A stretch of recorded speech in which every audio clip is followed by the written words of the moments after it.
Good morning and welcome to another exciting episode of Smell the Coffee with me, Diana Master. I will be flying solo today, but fear not because I'm still going to bring you one heck of a show. I was about to say something, excuse me, and then I remembered I'm on live television and this is a family-friendly show. So we are keeping it PG-13 here. Nevertheless, like I said, a lot in store for you. As always, we start with our meme of the day. Now, this one in particular made me go, I wonder if this is okay to play. But you know what? It is regarding the Epstein files. So let's see. Apparently, this is the Illuminati the morning after the Epstein files dropped. Yeah, let's see what that is all about. Morning, John. Morning, boss. Oh, I released those Epstein files like you asked. Otto von Blackrock here, CEO of the Illuminati, and I have to admit, we had some slip-ups. You said to send to the DOJ. I said shred by end of day. What the? But now here we are scrambling to come up with something to distract everyone from all this. What if instead of 9/11 we did 9/12? No, we don't have the budget for that. What? Spend it on that Dave & Buster's are building in the Gaza Strip. Oh, yeah, I forgot about that. It's been hard on our staff. As you can imagine, tensions in the office are rising. My job is to develop the new pandemic. I don't work with the files. Don't forget the 5G chip this time. Oh my so we God. have to make Everyone 100 knows different that strains. Omicron was way more effective. And for everyone who was allegedly involved, I just think it's important that we hear their side of the story. Boss, they just put out some more photos. Dude, what? Let me see that. Oh my God. You know what? You go to one cocktail mixer. What you got there? Little care package for Ghislaine. Yeah, she's having a rough time. Yeah, nothing like a little pizza and grape soda can't fix though, right? And my hope is that our investors understand that in a time of crisis, tough decisions have to be made. How do we explain this to our shareholders? Guys, what do you think we're gonna do? Wow. Shit.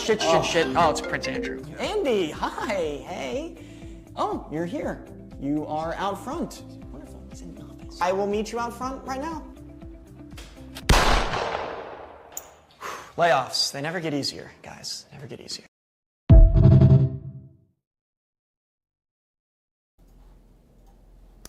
So what do you guys think? This is obviously based on all those conspiracy theories that we are actually just pawns and there's a whole underground world that is controlling everything that is happening the way that it is happening. I don't know, what do you guys think? Do you guys believe that there is the Illuminati that is controlling everything that is unfolding? There is a conspiracy theory based off of the fact that The Simpsons keep predicting the future. And they say that it's actually not that The Simpsons is predicting the future, but that the director and writer of The Simpsons was basically a part of, the squad. So he overheard certain things being said, and then that's when he put them in the show.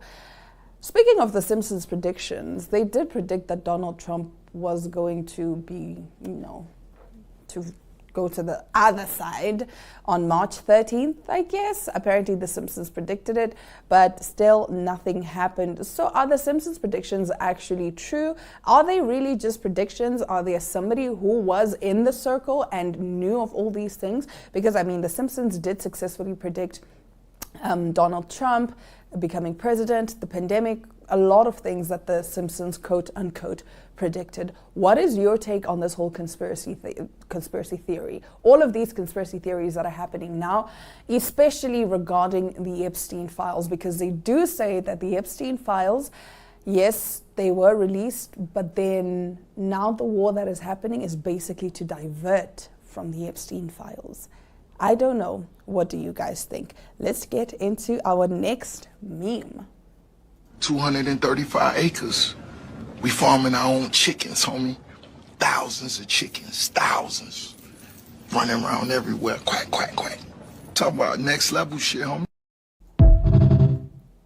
So basically, I think we can all relate. I was actually on the phone with my sister the other time and she goes, guys, my son is asking for money again. Like every time it's like, Mom, can I have £5 for this? Mom, can you give me £8? Mom, can you give me £10? He never has money, but then when he gets his salary or his allowance, we don't hear from him. But every time it's, Mom, can you send me £5? Mom, can you quickly send me £3? I need £3 to do this.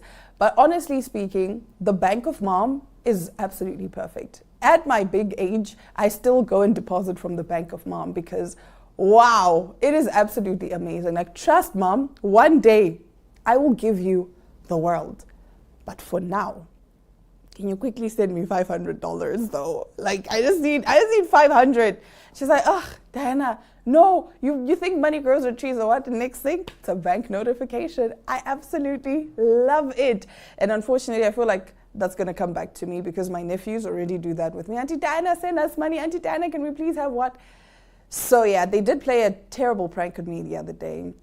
They called me and they said, Auntie Diana, can you send us £100?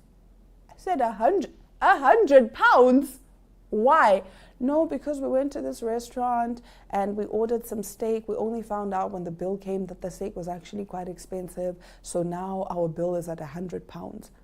That time I'm like, when you were ordering steak, for what kind of steak is £100? What do you mean? And he's like, no, so we actually can't call mom. So maybe you can send the £100. That time I'm thinking, Chomi, I am £100. What are you talking about? But anyway, luckily, it was just a prank. They laughed. They found it to be the most funny thing ever. I'm like, ha, ha, ha, we can't believe you actually fell for that. That was not a funny prank. My heart was beating out of my chest, okay? Let's take a look at our last meme of the day.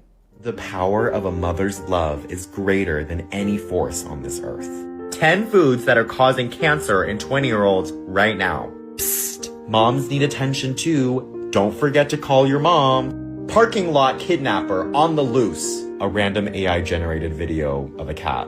No one in your life will ever love you as your mother does. Some kind of Bible verse with a worship song in the background. Never do these things when walking back to your car alone at night. Serial killer in your state. How to protect yourself. Heavy on the no one will love you the way your mother loves you. But yeah, I think we can all attest to these very random videos that we get. It's like, what do you mean? 1 minute it's woman kidnapped in the parking lot, and then with that comes, make sure that when you leave the car, you must do this, you must do that. It's always just so very random. And then not forgetting the Bible verse of the day with Jesus dancing in the clouds. You know, we must always have those, with the Bible verse of the day. But you know what? We love our moms. We appreciate them. And one day we are going to be those moms to our kids, sending them random videos, them just being like, what? How can you send me a Bible verse and why you should drink ginger water every morning and why you should... It's a lot. It is a lot. But nevertheless, let me know what your meme of the day was. Which one did you find funny? Which one did you find come on, Diana, that's not funny. I just want to know, okay? We will now take a quick ad break, and when we get back, we get into our top stories. Stick around, we'll be right back.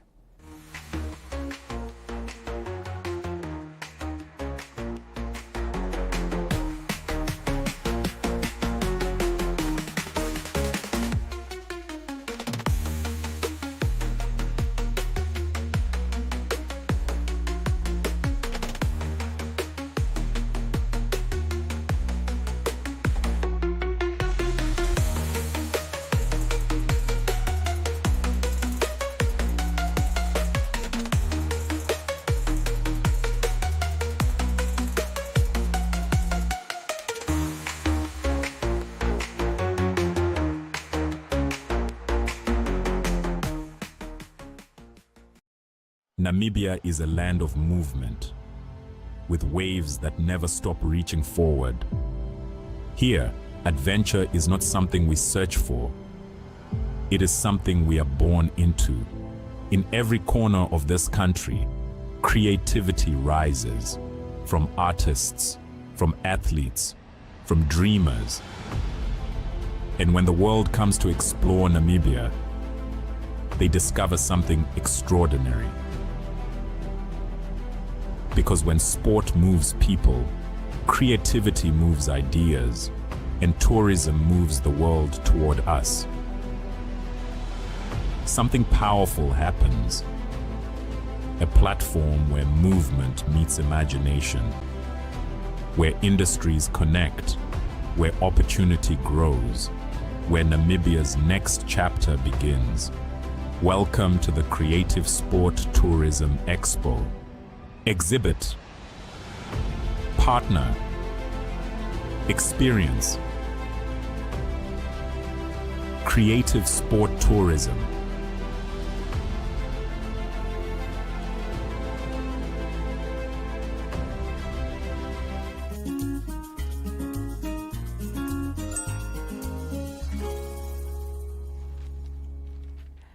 today I am sharing a very bizarre story, but I honestly think it was valid. So anyway, a Texas woman is facing charges after allegedly booking an entire escape room to confront her ex-boyfriend with a surprise Valentine's experience gone unconventional. The truth will set you... What he expected as a fun date night turned into a themed challenge called The Truth Will Set You Free If You Can Find It, complete with puzzles that tested his memory, excuses, and sense of accountability. Witnesses reported creative and intense challenges, including a locked communication box requiring the anniversary date, a crossword of all of his excuses, a wall of red string connecting just a friend screenshots, and a countdown titled Time You Said You Needed. The immersive drama package added fog, looping voice notes, and a final door that unlocked only after correctly defining accountability. Police were called after staff heard shouting and aggressive self-reflection. The ex eventually solved the puzzles, but the relationship did not survive. The escape room of accountability, as she called it. Honestly speaking, guys, this girl is onto something. All these things of going to slash his tires, don't do that. Things like this. Escape room of accountability. Like, you can only leave this room once you correctly define what accountability is. And I think we should all start doing that. We should start doing things like this. For example, don't go slash his tires. Glitter his whole house. Just put glitter everywhere, okay? Another thing, you can put up posters, right? Actually, I found this online. So basically, you go buy a bunch of keys, right? And then on the keys, you add a key tag, right? On the key tag, you put his number there. You say, if lost, please return to, and then you put his number. And then you just throw them all around the city. So people are going to constantly pick up the keys, they're going to find his number, and they're going to call him. Okay, so the whole day he's just going to be getting random calls from people telling them they found his keys. Simple and straightforward. Mess with the mind. Okay, don't be physical, because physical will land you in jail. Just do little emotionally manipulative tactics. Okay, you didn't hear this advice from me. Who said that? Who said that? It wasn't me. It wasn't me. I'm just telling you, there are ways to get into people's heads. Doesn't have to be physical. On that note, let's take a look at this next interview. We are talking the Whiskey and Wine Festival, and we are of course talking the Just a Girl initiative. So stick around for those 2 interviews.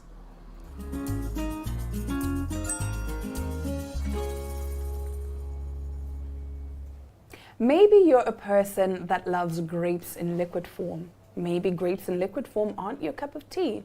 Maybe whiskey is more your thing. Today we are talking all things Swakopmund Wine and Whiskey Festival, and I'm joined by one of the organizers, Jo Marie. Jo Marie, how are you doing today? Good morning, I'm good. How are you doing? I'm doing fantastic. Thank you so much for joining us in studio this morning. Thank you for having me. All right, so talk to us about the second edition of the Swakopmund Wine and Whiskey Festival. Let's discuss everything.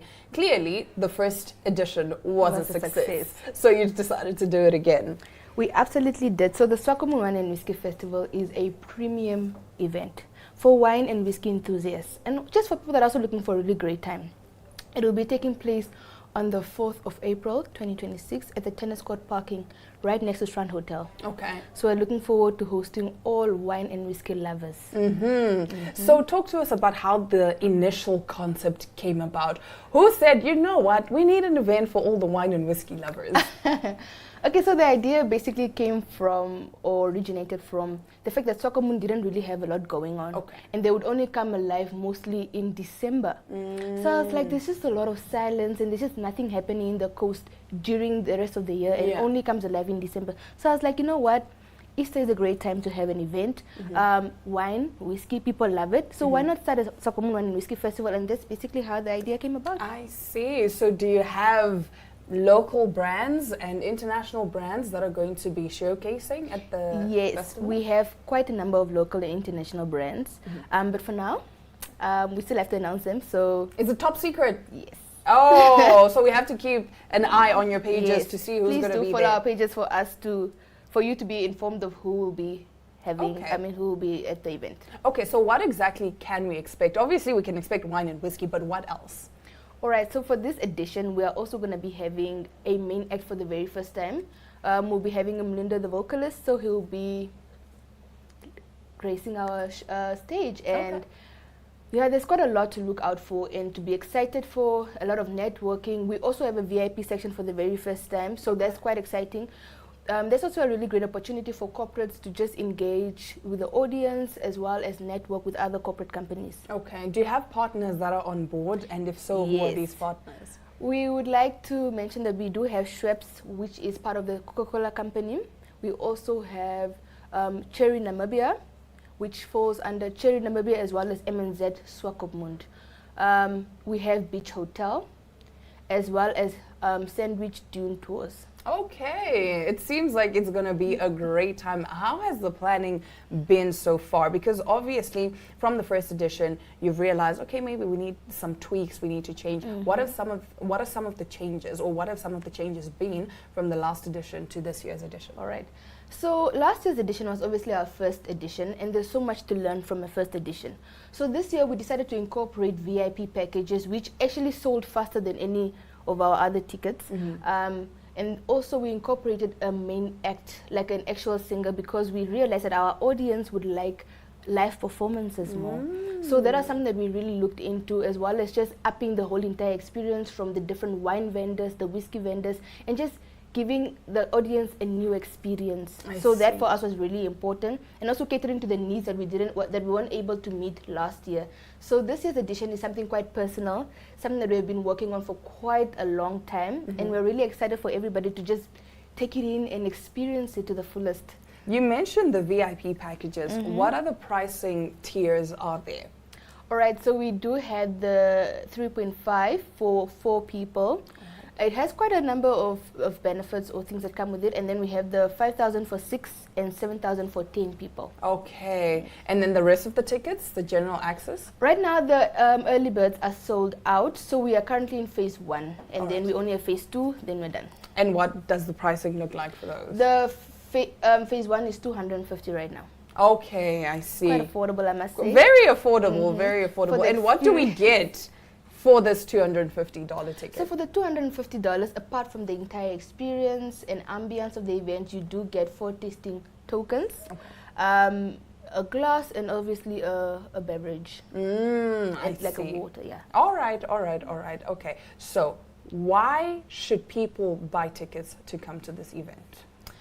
The Wine and Whiskey Festival is aimed at people that really want a good time. So if you have someone from the coast or from Windhoek that really just wants to have a good time, that wants to experience wine and whiskey right from the people themselves, I think that's really a great event for you, as well as just enjoying the coastal ambience. That is really a place to be and an event to attend. I see. And where can people get these tickets? Tickets are available at web tickets or in your model stores. Model stores nationwide. Nationwide. All right. Well, Jo Marie, thank you so very much. We look forward to seeing you at the Wine and Whiskey Festival. Looking forward to seeing all of you as well. One more time, you said it is happening on the 4th of April. On the 4th of April at the tennis court parking. So you shouldn't forget, it's the 4th of the 4th. Okay, Yes. it's the 4th day of the 4th Actually, month. that's- Very easy to remember. Jo Marie, thank you so very much, and we wish you nothing but the best with Thank you your so event. much for having us. Awesome.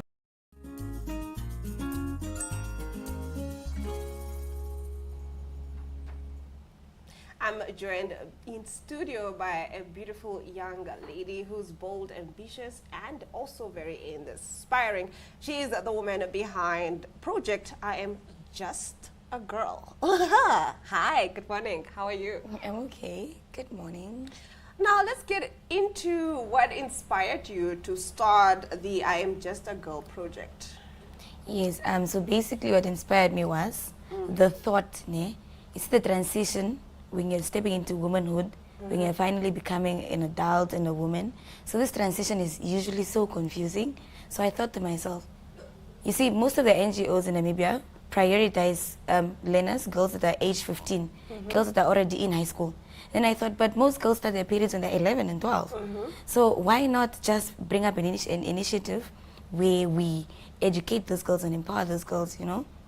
And yeah, and help them just transition comfortably and not vulnerably, you know. Okay, now for the viewers watching, let's just get into I'm Just a Girl, the project itself. What does it entail? Who stands to benefit from this? Yes. So I'm Just a Girl prioritizes young girls, right? And the goal is to eradicate period poverty because it's real. It has been proven by statistics. It's real. It's happening. It's in the country. So we thought, why not? You know? So basically the beneficiaries are the young girls. We empower them, we educate them, and we also donate sanitary pads to them. We show them how pads are used, what pads are for, you know? And we just make them feel comfortable and just know what happens to their bodies. Like, it's not a bad thing, you know? It's normal, it's a norm. It's actually even making you unique. It makes you unique. Wow, I love that, I love that. And a lot of girls need that. Yeah. That's the thing that we don't understand, that some people don't have access to pads, what have you.